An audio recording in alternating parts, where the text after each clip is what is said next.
Այսօր ուզում եմ խոսամ Մատթեոս ավետարանի 15-րդ գլխի 21 խոսքից։ Մի անգամից հատվածը կարդամ։ Մատթեոս ավետարան 15-րդ գլուխ 21 խոսք։ Նույն պատմությունը կա գրված Մարկոս ավետարանի 7-րդ գլխի մեջ։ Ես նախընտրում եմ այս հատվածը կարդամ 21 խոսքից։ Հիսուսը այստեղից ելնելով Տիբրոսի եւ Սիդոնի կողմերը գնաց, Քանանացի կին այդ սահմաններից ելած կաղաղակեր նրան եւ կասեր. Ողորմե ինձ Տեր Դավթի որդի, աղջիկս դևերից սաստիկ կչարչարվի։ Եվ ինքը նրան պատասխան չտվեց։ Իր աշակերտները մոտենալով կաղաչեին իրան եւ կասեին. Արցակե նրան, վասնզի մեր հետևից կաղաղակե։ Ինքն էլ պատասխան տվեց եւ ասեց. Ես ուրիշի չուղարկվեցա, բայց միայն Իսրայելի տանը կորսված ոչխարներուն։ Բայց կինը եկավ երկրպագություն արեց նրան եւ ասեց. Տեր, օգնե ինձ։ Շատ համառ էր։ Եվ նա էլ պատասխան տվեց եւ ասեց. Լավ չի տղաների հացը առնել եւ շներուն տալ։ Եվ կինն էլ ասեց նրան. Այո Տեր, վասնզի շուները իրենց տիրոջ սեղանից ընկած փշրանքներով կկերակրվեն։ Այն ժամանակ Հիսուսը ասեց. Ով կին, քո հավատքդ մեծ է։ Քո ուզածիդ պես լինի քեզ։ Եվ նույն ժամվա մեջ նրա աղջիկը բժշկվեց։ Սա եւ հրաշալի պատմություն է, եւ հաճախ մեզ համար դժվար ըմբռնելի պատմություն է։ Սա եզակի տեղերից մեկը, որ Հիսուսը կնոջ հետ խոսալուց նախ առաջինը չպատասխանեց մի անգամից։ Ուշադրություն դարձրեցիք, ասում է կինը խոսում է նրա հետ եւ Հիսուսը լուռ մնաց։ Ուշադրություն կարծես չդարձրեց։ Ես չեմ հավատում, որ Հիսուսը անուշադիր էր։ Դրա մասին կխոսանք այսօր։ Եվ շարունակության մեջ տեսնում ենք, որ Հիսուսը նույնի շուն անվանեց, ոչ թե կնոջը շուն անվանեց։ Այդ բառերով ինքը ուզում էր ասի, որ ես իմ կոչումը այն բանը, ինչի համար ինձ հայրը ուղարկեց, Իսրայելի որդիների համար է։ Եթե ուշադրություն դարձնենք, Հիսուսը կնոջը շուն չանվանեց, որովհետև հնարավոր չի Հիսուսը ինչ-որ մեկին շուն անվաներ ուղղակի։ Բայց այստեղ հրաշալի դասեր կա, որոնց վրա ուզում եմ այսօր կանգնեմ։ Այստեղից պարզ է դառնում այս պատմությունից, շատ բաներ կա, որի վրա կարող են կանգ առնել, բայց մի քանի միտք եմ ուզում հանեմ եւ մի հատ ուրիշ համարի հետ կպցնելով գնանք առաջ։ Աստված իր զավակների համար ունի պատրաստված սեղան։ Բերենք Աստծո խոսքից սա ընդունենք։ Եվ եթե հիմա փորձեմ բոլոր տեղերը Աստծո խոսքից հանեմ, որ Աստված իր զավակների համար ունի պատրաստված սեղան, դատարկ սեղան չէ, լիքը սեղան, առատ սեղան, լեփլեցուն, այն ինչի կարիք որ մենք ունենք այդ սեղանի վրա կա։ Իր որդիների համար Աստված ունի պատրաստած։ Եվ մենք տեսնում ենք այս խոսքերից, որ Հիսուսը ասեց, որ ես Իսրայելի որդիների համար ուղարկվեցի։ Եվ շարունակության մեջ ասում է, արժան չէ տղոց հաց առնել, երեխաների հաց առնել եւ շներին գցել։ Այսինքն կա այդ սեղանը զավակների համար պատրաստված։ Եվ մենք դեռ հեթանոսների մասին չենք խոսում։ Եվ սա մեզ համար մեծ ուրախություն է։ Այո, մի ժամանակ մենք այդ շների դերում էինք։ Բերեք ընդունենք, որ մենք այն ազգերի մեջ էինք, թեկուզ մենք եւ առաջինն ենք ընդունել քրիստոնեությունը, մենք հայերս, բայց Հիսուսի, երբ որ Հիսուսը եկավ երկրի վրա, մենք հեթանոս ենք այդ ժամանակ։ Մենք տարբեր աստվածներ ունեինք, եւ այդ աստվածների մեկի կռատունը դեռ Հայաստանում կա, գիտեք, որ գնում ենք Գառնի Գեղարդի կողմը, Գառնի տաճարն է, եւ սովետական միությունների երկրների մեջ միակ հեթանոսական տաճարն է, գիտեք դրա մասին, միակ։ Ուրիշ տեղ հեթանոսական չկա։ Իսլամական, մուսուլմանական տաճարներ կան։ Չնայած դրանք էլ են հեթանոսական։ Բայց դա թողնենք եւ առաջ անցնենք, բայց շնորհակալ ենք Աստծուց, որ Աստված թեկուզ մենք խորթ էինք իրան, թեկուզ մենք հեռու ենք նրանից, Աստված որդեգրեց մեզ։ Եվ այսօր մենք Տիրոջը սեղանին մոտենալով, ոչ թե մոտենում ենք նրա փշուրներին, փշուրները մեզ համար չեն, փշուրները անհավատների համար են։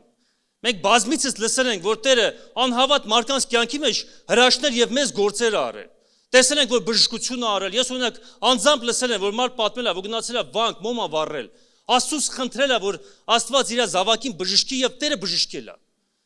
Եվ չեն կարող սաուրանալ, որովհետեւ Տերը այդ մարդը անկեղծ սրտով եկել է Աստծո առաջ։ Եվ այդ փշուրը տիրոջ սեղանից նաև իրանց է հասնում։ Մենք չմտածենք, որ միայն մերն է ամեն բան։ Բայց այսօր մեր բաժինը փշուրները չի։ Այսօրվա իմ խոսքի հիմնական շեշտադրումը պետք է սրա վրա դնենք։ Աստված այսօր մեզ համար առած սեղան է պատրաստել։ Եվ եթե այսօր մենք միայն փշուրներով ենք բավարարվում, նշանակում է մենք Աստծուն լավ չենք ճանաչում։ Նշանակում է մենք նրան մոտենում ենք որպես խորհ, մենք խորհ ենք զգում նրա ներկայության մեջ։ Մենք հեթանոսի պես ենք մոտենում, որտեղ սեղանի առատությունը Տերը պատրաստել է իր զավակների համար։ Իսկ բերեք ընդունենք, որ նրա սեղանի առատությունը շատ ճոխ է։ Աստծո խոսքի մեջ գրված այնպիսին է, որ ոչ մեր աչքերն ա տեսել, ոչ ակաժներն ա լսել, ոչ էլ նույնիսկ կարող է մեզ սրտի մեջ ընկնել այդ բանը։ Դա նրա պատրաստած բաներն ա մեզ համար։ Եվ Աստված ուզում է, որ այսօր այդ բաները մենք վայելենք, այդ բաները մենք օգտագործենք, որ այդ բաները ուտելով մենք հիվանդ չլինենք հոգևորապես, որ մենք հոգևորապես առողջ եւ ամուր լինենք, որտեղ միայն վերջապես նրա սեղանից օգտվելուց է, որ մենք առողջանանք։ Օրինակ հայտնության վերջի գլխի մեջ գրված է, որ ասում է դրախտում մի ծառ կար, իմ համար անհասկանալի բաներ կա այդ հատվածի մեջ, միգուցե մեր որ լինի այդ առիթ մեր հովից հարցնեմ, ասում է հեթանոսները եւ գալիս են այդ ծառի տերևներից ուտում են եւ բժշկվում են։ Գիտեք, երբ որ դու Տիրոջ տան մեջ ես ելնում, նույնիսկ եթե տերևել ուտես դու Տիրոջից քո բժշկությունը կստանաս։ Բայց եթե սեղանի մասնակից լինես, այդ սեղանի ողջ առատությունը քեզ կպատկանի։ Մատթեոս ավետարանի 8-րդ գլխի 11 խոսքում գրված է։ Երբ որ Հիսուսը հարուրապետի հավատքը տեսավ, այսպիսի խոսքեր ասեց. Արևելքից եւ արևմուտքից կգան եւ կնստեն Աբրահամի, Իսահակի եւ Հակոբի հետ։ Որտե կնստեն։ Սեղանի շուրջ կնստեն։ Երկնային արքայության սեղանների շուրջ կնստեն։ Եվ շնորհակալ ենք Աստծուց, որ Աստված մեզ այստեղ բոլորիս կանչել է, որ այսօր մենք նստենք նախահայրերի հետ Աստվածային սեղանի շուրջ։ Բայց գիտեք, սեղանը նաև բերեք մի քիչ սեղանի վրա, մի քանի sense մի փոքր խորանանք, վայրը, որտեղ հավաքվում են համախոհները։ Օրինակ, խմողները որտեղ են հավաքվում։ Սեղանի շուրջ։ Որտեղ պետք է շիշը դնեն սեղանի վրա վերջապես։ Բաժակները պետք է շարեն սեղանի վրա։ Էլ ինչ սեղան կա, օրինակ մի սեղանի մասին գրված է նաև Աստծո խոսքի մեջ, ասում է, երբ որ Հերովդիան ապարեց եւ հաճեցրեց Հերովդեսին եւ իր հետ նստողներին, շարունակությունը չասենք։ Այսինքն կարգ նստած Հերովդեսը եւ իր համախոհները, չգիտեմ, իր ընկերները, եւ Հերովդիան ապարեց եւ այդ ժամանակ չար խորհուրդ տեղ ունեցավ, գիտեք։ Դրանից հետո Հովանես մկրտչի գլուխը կտրվեցավ։ Այսինքն չար մարդկանց սեղան էլ կա։ Այսինքն վայր կա, որտեղ չարության համար են հավաքվում։ Սեղան կա, որտեղ բամբասանքի համար են հավաքվում։ Կոֆեի շուրջը, չգիտեմ, չայի, քաղցրեղենի շուրջը։ Մենք գիտենք նաև, որ ուրախության սեղան կա։ Օրինակ գնում ես մեկի տուն, ծնունդ է, չգիտեմ, կնունք է։ Իրանի մենք աշխարհիկների նման մեր մկրտությունը այդպես ոնց որ իրան կնունքն են նշում։ Մենք էլ մեր մկրտության օրերը տես նշենք։ Սուրբ Հոգու մկրտության օրերը նշենք։ Նաև տրտմության սեղան կա։ Երբ որ գնում ես ինչ-որ մեկին ցավակցելու։ Ղուկաս ավետարանի 12-րդ գլխի 37 խոսքում գրված է. Տերը արթուն ծառաներին սեղան պետք է նստացնի եւ նրանց սպասավորություն պետք է անի։ Սա ամենահրաշալի խոստումներից մեկն է, որ ես երբևիցե Աստծո խոսքի մեջ կարդացել եմ։ Կամ հրաշալիներից մեկը, ասենց ասեմ։ Պատկերացնում եք, Տերը ասում է, եթե իմ ծառաները արթուն գտնվեն, ասում է մի օր սեղան եմ դնելու եւ ես ինքս նրանց սպասավորություն պետք է անեմ։ Երբևիցե ռեստորան գնացել եք կամ հարսանիքի կամ ինչ-որ տեղ, որ մանավանդ վերջի տարիները մեր մոտ մեր մշակույթի մեջ դա մոդա է դարձել։ Մենք առիթները հիմնականում նշում ենք համապատասխան տեղերում, որովհետև եւ գինն է հարմար եւ իհարկե մեծա տարածքը եւ մարդիկ կան, ովքեր ծառայում են սեղաններին։ Մարդիկ կան, ովքեր նայում են, որ որևէ բան պակաս չլինի սեղանի վրա։ Մարդիկ կան, որ այսպես աշկերով սեղանը ուտում են, որտեղ մի հատ անձեռոցի կավեսնեն, այն զեյթունը պակասել ավելացնենք մի քիչ զեյթուն, խաշլամի ամանը պակասել է լցնենք, հիմնական խաշլամեն թաղումներին են դնում, խորոված ասեմ, լավ։ Եվ այդ մարդիկ ծառայում են։ Եվ այս խոստումը գիտեք ինչ ասում։ Ասում ժամանակա գալու, երբ որ հավատարիմ ծառաների համար, բոլոր նրանց համար, ովքեր արթուն են մնացել, այս երկրային կյանքի մեջ, Տերը ինքը պետք է ծառայի այդ սեղանին։ Ինքը պետք է իր առատությունը դնի այդ սեղանի վրա։ Եվ որևէ բան պակաս պետք է չլինի։ Սա ցույց է տալի Աստծո եւ մեծությունը եւ Աստծո խոնարհությունը։ Շնորհակալ ենք նրանից։ Եբրայեցիս 13-րդ 10-րդ խոսքում գրված է. Սեղան ունենք, որից իշխանություն չունեն ուտելու պաշտամունքի ծառայողները, պաշտոնի ծառայողները։ Այսինքն Աստված մեզ առջև մի նոր սեղան է դրել։ Նույնիսկ 5 տակարանի մարդիկ այդ սեղանից օգտվելու իրավունք չունեին։ Սա մի նոր սեղան է։ Լավ, սեղանի մասին կարող ենք շատ խոսալ, տասնյակ համարներ կան։ Սաղմոս 23-ի մեջ ասում է սեղան կպատրաստես իմ առջև։ Սաղմոս 113-ի մեջ ասում է ինձ աղբից հանեցիր եւ քո ժողովրդի իշխանների հետ նստացրիր։ Դες որ շնորհակալ ենք Աստծուց։ Աստված մեզ պատվավոր մեկը դարձրեց իր ներկայությամբ։ Բայց փորձենք գնանք առաջ, որտեղ կարևոր դասեր կա։ Ես մոռացել եմ, որ մեր ժամանակ սահմանափակ է։ Մենք տեսնում ենք, որ Տերը լռում այս հատվածի մեջ, եւ որ կինը մոտենում է եւ աղաղակում է։ Հələ բերեք պատկերացրեք։ Դուք խորը կարիք ունեք։ Անամատ երբ որ ինչ-որ մեկի զավակը հիվանդ է լինում, այ ծնողի համար ամենամեծ տանջանքն է։ Եվ այս կինը, գիտեք, կինը գտնվում է Տիվրոսի եւ Սիդոնի սահմանների մեջ, տենց է գրված։ Սիդոնացի էր, որ իրանց աստաշունչ անվանում է կանանացի։ Հեզաբելը Սիդոնացի էր։ Եթե 5 տակարանը կարդաք, այդ հատվածը կա։ Սիդոնացիների թագավորի աղջիկն էր, որ ամուսնացավ Իսրայելի թագավորի հետ։ Բայց այդ երկրի մեջ Հիսուսը գնաց եւ երբ ուզում էր հանգիստ մնալ, ես չգիտեմ ինչի համար է գնացել։ Դա այն եզակի դեպքերից մեկն է, որ Հիսուս այդ սահմաններից անցավ, բայց ես հավատում եմ ինքը այս պահը տեսել է։ Որտեղ վերջապես Հիսուսը աննպատակ որևէ բան չէր անում։ Եվ այդ կինը մոտեցավ նրան եւ աղաղակեց, ասեց բժշկի իմ որդի, Դավթի որդի։ Եվ Հիսուսը լուռ մնաց։ 3-4 անգամ այս հատվածի մեջ Հիսուսը կարծես այդ կնոջ խնդրանքը հետ է գցում։ Այսինքն կինը մի բան է ասում եւ Հիսուսը չի պատասխանում։ Հետո աշակերտները մոտենում են եւ ասում են Հիսուս, բերես կնոջ հարցը լուծենք։ Աշակերտները նույն ձև վարվեցին, ոնց որ անիրավ դատավորի առակի մեջ դատավորը։ Ասին բերես կնոջ հարցը լուծենք, մեր հետևից չաղակի էլ։ Հիսուսը ասեց. Ես ուրիշի չուղարկվեցա, բայց միայն Իսրայելի որդիների համար։ Եվ հետո նորից կինը մեջ է մտնում։ Եվ ասում է գալիս է եւ նորից երկրպագություն է անում Հիսուսին, այս հատվածը կարդամ։ Տեր օգնի ինձ։ Նորից տեսնում ենք կնոջ աղաղակը։ Ինչ ենք տեսնում այս հատվածից։ Մենք տեսնում ենք, որ միգուցե եթե սա մեր անձերի վրա վերցնենք, մի անգամից որոշ ժամանակ Տերը լինեն ժամանակներ, որ Տերը մեզ չպատասխանի։ Միթե Տերը չգիտեր, որ այդ կինը կարիք ուներ, գիտեր։ Միթե Տերը չգիտեր, որ իր կարիքը շատ ծանր էր։ Կամ չէր լսում իր ձայնը, որ մի անգամից պատասխաներ։ Միանշանակ Տերը լսում էր եւ հավատում եմ իր ամբողջ սրտով այդ կնոջ հետ էր։ Հավատում եմ Հիսուսի սիրտը այդ պահին, այդ կնոջ հետ էր։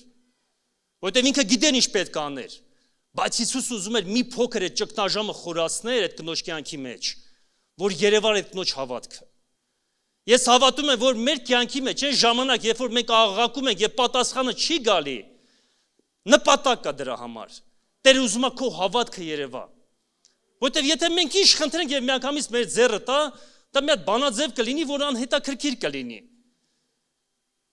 Ես հավատում եմ, որ Աստված ուզում է, որ վստահությունը օրեցօր նրա նկատմամբ ավելանա։ Եվ վստահությունը գիտեք ինչպես ավելանում։ Երբ որ դու խնդրում ես չի լինում, աղաչում ես նրան եւ Աստված կարծես քեզ չի լսում եւ պատասխան չի տալի եւ տեսնում ես մի օր Տերը հրաշքով քո հարցի պատասխանը տալիս է։ Քո հիվանդության հարցը լուծում է, քո ֆինանսների հարցը լուծում է, քո դժվարությունների հարցը լուծում է։ Տարիներով աղոթում ես, որ ինչ-որ մեկ ապաշխարի չի ապաշխարում, բայց մի օր իր մահից առաջ ապաշխարում է այդ մարդը։ Օրինակ մենք մեր պապայի համար տարիներով աղոթք ենք արել։ Ես չգիտեմ ապաշխարությունը ինչքան խորն է իր սրտի մեջ ընկել, բայց որ ասեմ ընդհանրապես աստվածավախություն չեկավ իր տարիների վերջում սուտ կասեմ, որովհետև իր կյանքից արդեն երևում էր դա։ Որովհետև նաև իր անձը խոնարհեցավ եւ Տիրոջ տուն եկավ։ Նորից եմ ասում, սիրտը քննողը ես չեմ, ոչ էլ մարդը կարող է քննել։ Բայց արտաքին բաներից կարող ենք ինչ-որ բան տեսնել։ Եվ այն ժամանակ, երբ որ աղոթում էինք, երբ որ պատասխանը չես տեսնում, միգուցե ասես Տեր, միթե ձեռդ ի զորու չէ իմ այս հարցը լուծելու։ Բայց բերեք ընդունենք, որ Տերը կարող է։ Ամեն իրավիճակի մեջ մեզ պատասխանել, բայց եւ թեկուզ ուշանում է, բերեք թողնենք դա իրան։ Ինքը մեզանից լավ գիտի, երբ պատասխանի։ Մենք երբեք պետք է կանգ չառնենք Տիրոջը աղաղակելուց, եւ այս կնոջ պատմությունը մեզ է սովորացնում։ Մենք աղոթքաժողովներ ենք սկսել եկեղեցում եւ աղաղակում ենք, կարամ համարցակ ասեմ այս բառը ասեմ համարցակ, որ Աստված մեզ մեր երկրին ողորմություն անի։ Գիտեք, բաներ կա մենք այսօր չենք տեսնում, եւ այսօր մեր ծոմապահության աղոթքը հենց մեր երկրի համար է։ Բայց բերեք հավատանք, որ Տերը ունի պատասխան։ Միգուցե որոշակի այդ պատասխանը ուշանում է։ Միգուցե որոշակի Տերը լռում է, իր գլուխը կախում է, միգուցե հայացքը շրջում է, եւ աշակերտները նույնիսկ խառնվեցին Տեր պատասխան դուր պրծի, օրինակ ես էլ նեի Տիրոջ տեղը եւ փառք Աստծո, որ ես չեմ Տիրոջ տեղը, բայց շատ բաներ կավելի արագ կանեի։ Բայց մենք պետք է նրան վստահենք։ Մենք պետք է հասկանանք, որ մի օր միևնույնն է նրան բերանից ձայն է լսվելու։ Քաջալերանքի ձայն, մխիթարության ձայն, պատասխանի ձայն։ Եվ քո դժվարությունը, մեր երկրի դժվարությունը պետք է լուծվի։ Բերեք հավատանք սրան։ Եվ այս կնոջը թեկուզ փշրանքներ հասավ, բայց օրհնության փշրանքներ հասավ։ Երանի այդպիսի փշրանքների նաև մենք մասնակից լինենք։ Բայց նորից եմ ասում, Աստված մեզ իր որդիներին մենք հեթանոց չենք։ Մենք Աստծո համար արդեն սեփական ժողովուրդ ենք, որդեգրված ենք։ Աստծո խոսքը ասում է, որ իր անունը մեր ճակատների վրա գրված է։ Մենք նրա սեփականությունն ենք։ Աստված մեզ համար ունի առատություն պատրաստած։ Սա խոսացի Տիրոջ սեղանի մասին, մի քանի բառեր խոսա մեր սեղանի մասին։ Ես սեղանը շատ եմ սիրում, իմ վերջի քարոզներ է սեղանի մասին։ Մանավանդ երբ որ ծոմից մի քիչ դե սա մի օրվա ծոմ է, ոմանք 2 օր, մի քիչ ավելի երկար է ծոմ լինում, սեղանը ավելի արժեքավորվում, մանավանդ որ սեղանը դատարկ չի լինում։ Ղուկաս ավետարանի 16-րդ գլխի 19 խոսքում մի պատմություն կա գրված, որ շատ ենք սիրում։ Դա առակ են ասում, բայց հավատում դա իրական պատմություն է։ Աղքատ Ղազարոսի եւ հարուստի պատմությունը։ Գիտեք բոլորդ այս պատմությունը, բերեք չկարդամ ժամանակի առումով։ Մի հարուստ մարդ կար, որ շատ մեծ ունեցվածք ուներ, շատ լավ էր ապրում, բայց իր տան դռան դեմ, իր սեղանի տակը կարելի ասած այդպես է գրված, որ մի աղքատ մարդ կար, որի անունը Ղազարոս էր, եւ ասում են նույնիսկ վերքեր ուներ եւ շները գալիս էին իր վերքերը լիզում են եւ դա ցույց է տալի, որ այդ մարդը անդամալույց էր, այսինքն անդադ նույն տեղն էր, եթե գոնե ոտը ձեռը իր վրա լիներ, մի օր տեղ կլներ, մի օր ուրիշ տեղ կլներ, բայց եթե միշտ նույն տեղը նստած էր, նշանակում անդամալույց էր այդ մարդը։ Եվ վերքեր կար իր վրա, այսինքն միայն աղքատ չէր, իր աղքատության պատճառը իր անդամալույց լինելն էր։ Եվ Աստծո խոսքը մեզ տենց է սովորացնում։ Եվ այդ մարդը ուշադրություն չէր դարձնում Ղազարոսին։ Եվ գրված է, որ Ղազարոսը փափագում էր այդ հարուստի սեղանի փշրանքներից ուտեր, բայց այն էլ միշտ չէ որ իրան հասնում էր։ Որտեվ երբ որ շները գալիս են լզում են, անդամալույց մարդը, որ սեղանի են ծերը մի հատ փշրանք ընկնի, շունը շուտ կհասներ, թե ինքը։ Միանշանակ շուն է։ Եվ մեկ հասնում է, դե եթե ապրում էր մի կերպ գոյատևում էր։ Շատ մանրամասն գրած չի պատմությունը, ինչ որ մեկը մի կտոր հաց, չգիտեմ, փշրանք մի սեղանից եւ այլն։ Եվ մենք այս պատմությունից կարող ենք հաստատ հետևություն անել ըստ Աստծո խոսքի, որ հարուստը Ղազարոսին չանելով, բարություն չանելով, չհոգալով իր մասին, դրանով մերժեց Աստծուն։ Եվ գրված է պատճառը, որ դրա պատճառով գնաց դժոխք։ Որտեվ դրանից հետո ինքը գնաց դժոխք, Ղազարոսը գնաց Աբրահամի գոգը։ Կարող ենք ասել դրախտ։ Նաև Աստծո խոսքի մեջ Մատթեոս ավետարանի 25-րդ գլխի մեջ մի առակ կա, որ նկարագրում է այծերի եւ գառների առակը, 40 խոսքի մեջ ասում է, քանի որ այս իմ փոքրներից մեկին արեցիք, ինձ արեցիք։ Եվ կարող ենք համարձակ ասել, որ Ղազարոսը հարուստի սեղանի տակ ներկայացնում էր Աստծուն։ Եվ Աստծուն, բերեք, մի քիչ աբսուրդ է հնչում, բայց ես միտքը ասեմ, մի քիչ սխալ է հնչում, բայց ասեմ, աստվածաբանորեն սխալ է հնչում, տրամաբանորեն։ Հարուստի փշրանքները նույնիսկ Աստծուն չէին հասնում։ Կամ Աստված մասնակից չէր հարուստի սեղանին։ Որտեվ եթե Ղազարոսը հավասարացնենք Աստծուն, ուրեմն այն վերաբերմունքը, որը հարուստ ուներ Ղազարոսի նկատմամբ, ուներ Աստծո նկատմամբ։ Եվ շատ տեղ կա Աստծո խոսքի մեջ, որ կարող ենք սա ապացուցել։ Եվ երբ որ այս հատվածի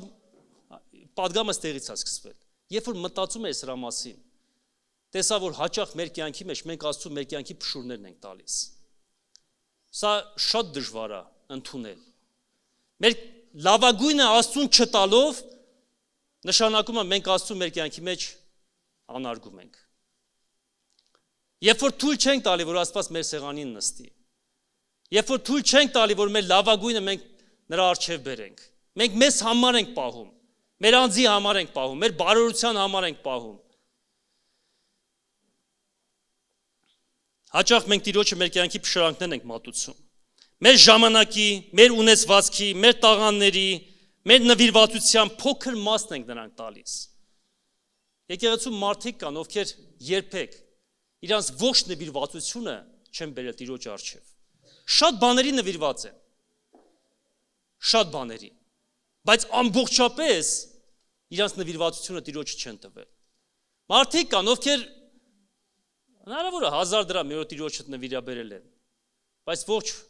ողջը չեն կարողացել ասել, որ քեզ է պատկանում։ Իհարկե ինքը որ իրան դա ասես մի անգամից չի գալու sense ագահի պես վեսնի։